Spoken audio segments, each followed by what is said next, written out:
Como vocês já sabem, em 2023 eu tive a oportunidade de trabalhar para a Editora 34 na Festa do Livro da USP, que acontece no final do ano. E eu não poderia deixar de comprar alguns livros, ainda mais porque todos eles estavam com no mínimo 50% de desconto. Na minha opinião, a Festa do Livro da USP vale muito mais a pena do que a Bienal do Livro, porque a Bienal está sempre com filas e os livros geralmente têm o valor cheio. Não que a festa da USP seja vazia, pelo contrário, mas ela é mais circulável do que a Bienal. Eu também gostei mais porque ela realmente parece uma feira, algo mais informal e menos elaborado do que os estandes da Bienal, o que para mim é um ponto positivo, já que ela foca 100% na venda de livros e não em cenários fotografáveis para divulgar em redes sociais.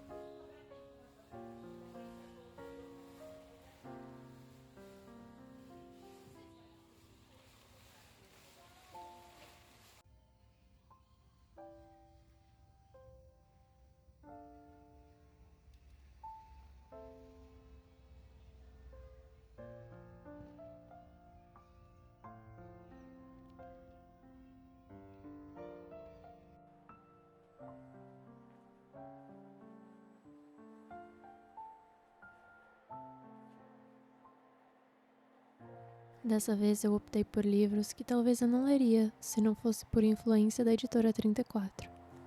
Literatura leste europeia nunca foi algo que me deixasse interessada, mas ouvir o pessoal da editora falando sobre esses livros despertou um certo interesse em mim.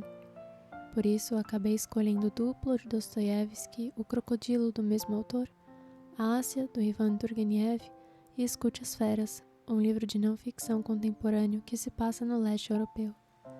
Também da mesma editora, mas fugindo dessa região, escolhi os contos completos da Virginia Woolf, Seu Dedo é Flor de Lótus, do Guilherme Flores, Flecha, da Matilde Campilho, Alma Corsária, da Cláudia Roquette e O Livro do Travesseiro, de Sei Shonagon.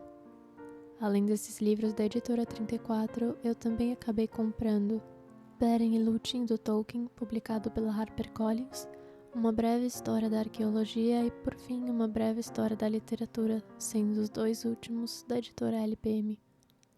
Desses livros comprados na feira da USP, eu já li Ásia, alguns textos do Flecha, Escute as Feras e Uma Breve História da Arqueologia.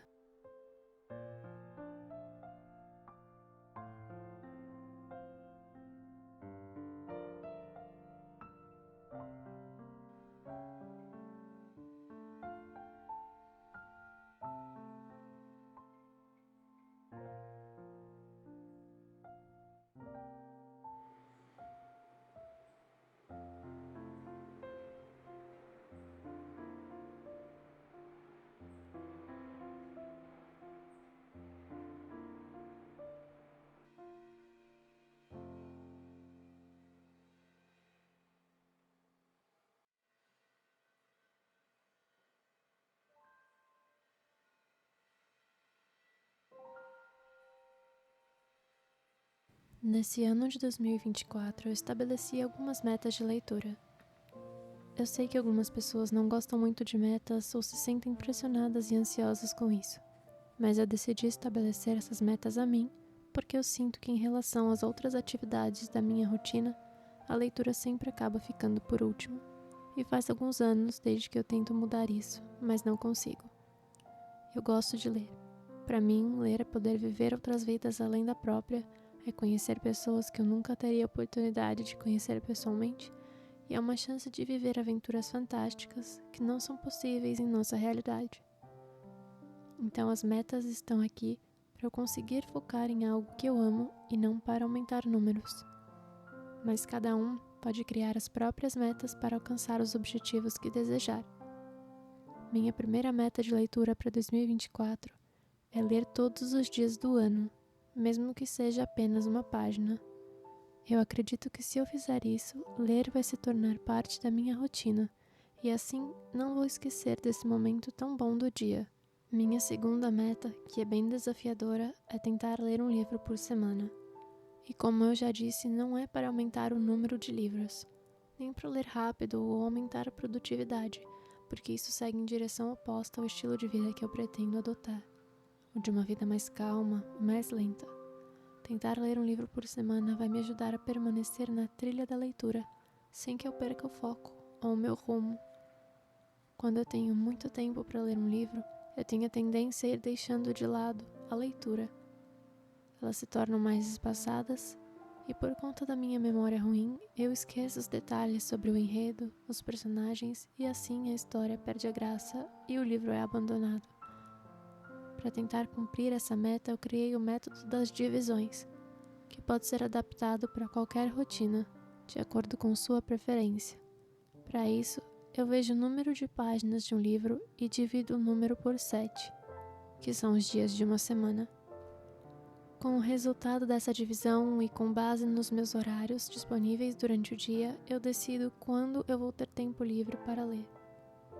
No meu caso, eu posso ler assim que acordo, durante o almoço e antes de dormir. Ou seja, tenho 3 momentos de leitura. Então, o número de páginas que eu devo ler por dia, eu divido por 3, já que tenho 3 momentos livres. Assim, eu sei quantas páginas eu preciso ler para poder terminar o livro sem perder meu foco. Por exemplo, se por acaso eu decidir ler um livro de 300 páginas, sei que por dia precisarei ler de 42 a 43. Pode parecer muito, mas dividindo em 3 momentos, eu preciso ler apenas de 14 a 15 páginas. Isso torna a leitura mais gostosa ao invés de sufocante, porque a quantidade de páginas é pouca e posso ler por prazer e mesmo assim cumprir meu objetivo. Sei que existem livros que são mais complexos e requerem mais atenção, então o que eu gosto de fazer é ler 2 livros ao mesmo tempo, um seguindo o método e outro sem o método da divisão, para que minha mente use o tempo que for necessário. Por enquanto, tem funcionado para mim. E outra coisa que eu fiz para me ajudar foi uma tabela com todos os dias do ano, porque assim eu posso ir colorindo os dias que eu li e me sinto mais motivada para continuar a leitura.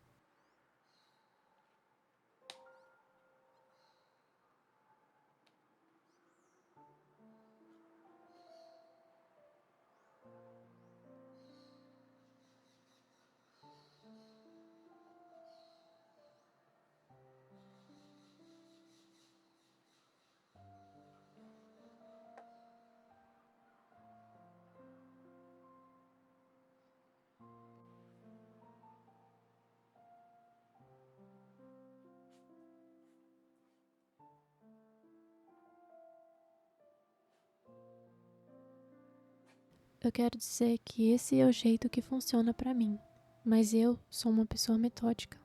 Somos todos diferentes e o que funciona para mim pode não funcionar para você.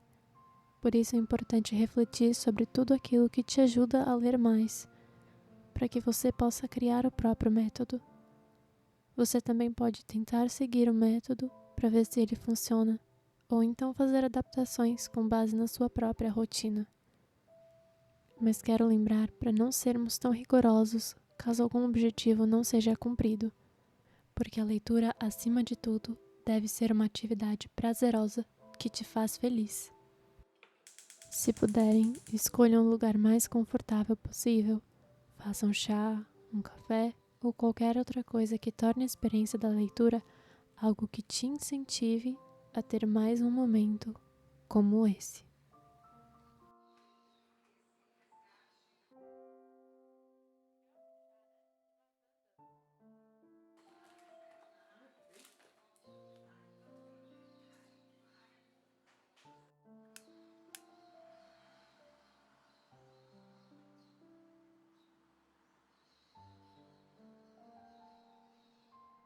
Que esse ano nós possamos ler tanto quanto nós desejamos e nos apaixonar pela leitura todos os dias.